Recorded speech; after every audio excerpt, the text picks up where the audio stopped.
ગતના ગોવાળ પીર પાલન દાદાની તો જેટલી વાત કરીએ ને એટલી ઓછી પડે. કળજુગના જે નકળંગી પીર કહેવાય છે એવા પીર પાલન દાદા મેળીએ હાજરા હજુર પૂજાય છે. આવા પીર પાલન દાદાનું ધામ એટલે હડમતિયા ધામ આજે દેશ પરદેશમાં જાણીતું બન્યું છે.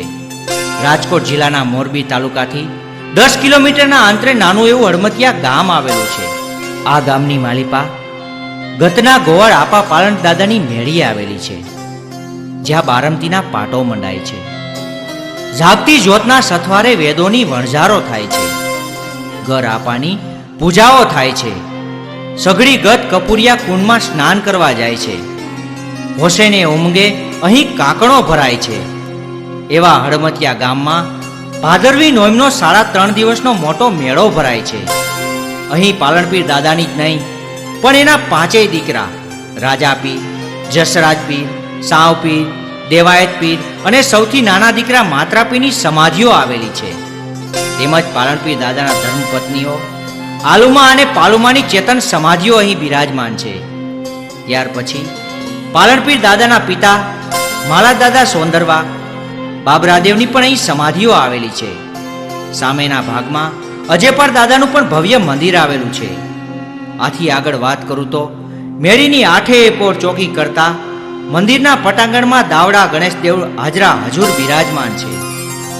મેઘવાળ સમાજનું ઘરેણું કહેવાતું હડમતિયા ગામ ગઢપંથીઓનું પવિત્ર તીર્થ ધામ કહેવાય છે, જેના દર્શન કરવાથી તન મનના સંતાપ મટી જાય છે.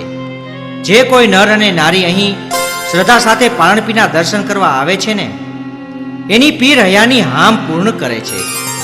પાલણ તમારી મેળ્યું રૂડા હડમતિયા ધામ, અરજી લઈ આવે નરને નારી, પીર પૂરા કરજો સૌના કામ. આવા હડમતિયા ગામમાં પીરની પીરાયું હાજરા હજુર પૂજાય છે. દેશ પરદેશમાં એમના નામના ડંકાઓ સંભળાય છે. અરે જેને કળજુગના આગમ ભાયકા છે એવા નકળંગી પીર ગતના ગોવાળ પાલનપીર દાદાની મારે તમને અહીં વાત કેવી છે. દાદાએ વેદોમાં કહ્યું છે કે કળજુગમાં વચન, વિવેક અને વિશ્વાસ સાવ મરી પરવાશે. પછી તો સત્યની ક્યાં વાત જ રહી. પણ સંતો, સત્ય ધર્મથી મોટો કોઈ ધર્મ નથી, એમ અસત્યનું પણ કોઈ આયુષ્ય નથી. એનો ગમે ત્યારે અંત આવી જાય છે. એમ આ કળજુગનો પણ હવે અંત બહુ નજીક આવતો જાય છે. જ્યારે જ્યારે આ પૃથ્વી ઉપર પાપો વધ્યા છે ત્યારે ત્યારે તેનો નાશ કરવા ઈશ્વરી શક્તિએ અવતાર ધારણ કરવો પડ્યો છે. પછી એ જગતના કલ્યાણ માટે હોય, અધર્મના નાશ માટે હોય, ધર્મના સ્થાપન માટે હોય કે પછી કોઈ આસુરી શક્તિના વિનાશ માટે હોય, દરેક યુગમાં ઈશ્વરી શક્તિએ આવવું પડ્યું છે. આ વાતની તો ઇતિહાસો પણ સાક્ષી પૂરે છે. જેમ કરતા યુગમાં મચ્છ, કુંભ, વરાહ અને નરસિંહ ભગવાન એમ 4 અવતાર ધારણ કરેલા.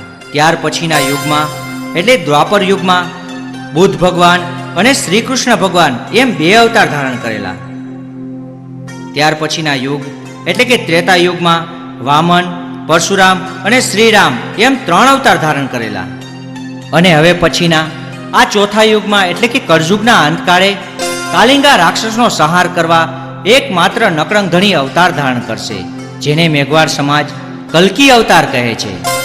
આ કોઈ મનગઢત વાત નથી, પણ વેદોના આંકડામાં ગૂંથાઈ ગયેલી સત્ય વાત છે. ઋગ્વેદ, સામવેદ, યજુર્વેદ અને અથર્વવેદ આ 4 વેદોમાં આ 5મો ગુપ્ત વેદ છે, જેને પાલનપીર દાદાનો વેદ કહેવામાં આવે છે. આ ગુપ્ત વેદના રહસ્યને માત્ર એક મેઘવાળ સમાજ જ જાણે છે. કારણ કે મેઘવાળ સમાજમાં પાઠ ઉપાસના જેવી ધાર્મિક વિધિઓ થાય છે, જેને મેઘવાળ સમાજ બારમતી ધર્મ કહે છે. આ બારમતીની જ્યોતના સથવારે ઘર આપા જે વેદ બોલે છે તેને મેઘવાળ સમાજ પાલન દાદાના વેદથી ઓળખે છે.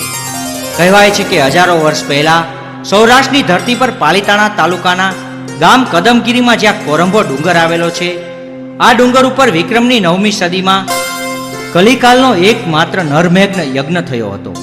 આ યજ્ઞમાં 9 કોટી જીવોનું તારણ થવાનું હતું, પરંતુ 3 કોટી જીવોનું તારણ થયું. કારણ કે આપાની વાતનો વિશ્વાસ ન આવતા આપા યજ્ઞમાંથી ઊભા થઈ ચાલતા થયા. આમ 6 કોટી જીવો બાગડી પડ્યા. અહીંથી બારમતી ધર્મની સ્થાપના થઈ. બારમતી પાટોમાં જે વેદો બોલાય છે એ વેદો એટલે આગમવાણી, ભવિષ્યમાં થનારી વાત. પાલણપીરે કરેલી આગમવાણી આજે કેટલી સાચી પડી છે અને પડવાની છે એ આપણે કળજુગમાં નજરો નજર જોઈ રહ્યા છીએ. હિન્દુ ધર્મની માલિપા 3 સમૃદ્ધ પીરો થઈ ગયા: રામદેવ પીર, જોધલ પીર અને પાલણ પીર. જેમ રામદેવ પીર અને જોધલ પીર નકળંગી અવતાર હતા, તેમ પાલણ પીર નકળંગી અવતાર છે. આ વાતની શરૂઆત તો ગોંડલ પાસેના વાસાવડ ગામથી થાય છે, જ્યાં માલા સોંદરવા નામે મેઘવાળ રહે. ત્યારે એ વખતના વેદોના રચયિતા અને ત્રિકાળ જ્ઞાની એવા મામયદેવ વાસાવડમાં આવે છે. ત્યારે બારમતી ધર્મની અને સત્સંગની જ્ઞાન ગોષ્ઠી થાય છે. માલા સોંદરવાને આ વાતની ખબર હોય છે કે મામયદેવ તો અવતારી પુરુષ છે, ત્રિકાળ જ્ઞાની છે. એક દિવસ મામયદેવનું ઓકેલું બધું જ અનાજ માલો સોંદરવો ગળી જાય છે. મામયદેવનું ઓકેલું અનાજ ખાવાથી માલાને 3 ભવનના દર્શન થાય છે.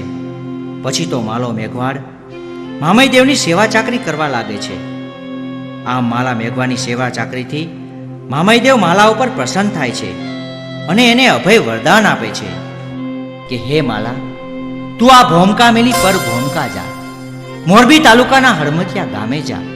ત્યાં કુંવારી ધરતી છે. ગંગા જેવો પવિત્ર કુંડ આવેલો છે, જેને કપૂરિયો કુંડ કહેવાય છે. આ કપૂરિયા કુંડના કાંઠે હું તને બાળ રૂપે મળીશ, તારા ઘેર અવતાર ધારણ કરીશ. આમ મામયદેવના પડતા બોલ માલો મેઘવાળ પકડી લે છે. પછી તો માલો મેઘવાળ એ વાસાવડ ગામ છોડી મોરબી તાલુકાના હળમતિયા ગામે આવે છે.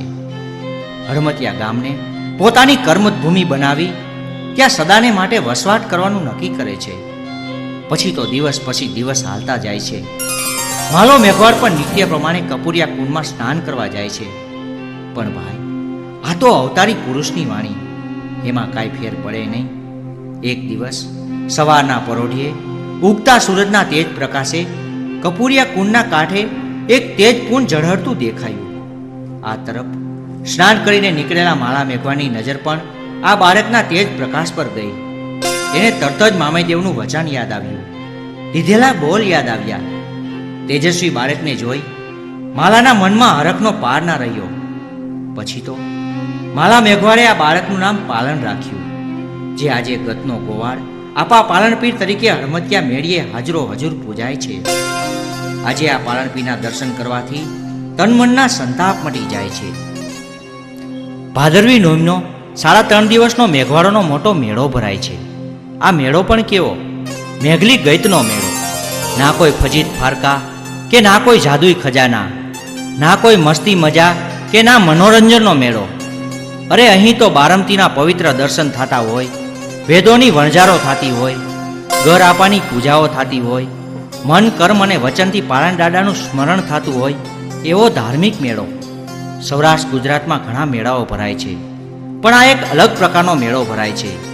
અહીં કચ્છ સૌરાષ્ટ્ર ગુજરાતમાંથી જ નહીં, પણ મહારાષ્ટ્ર, રાજસ્થાન, સિંધ, પાકિસ્તાન અને છેક પશ્ચિમાચલ પ્રદેશથી લોકો અહીં મેળો માણવા આવે છે અને અંતરથી પીરનો આરાધ કરે છે.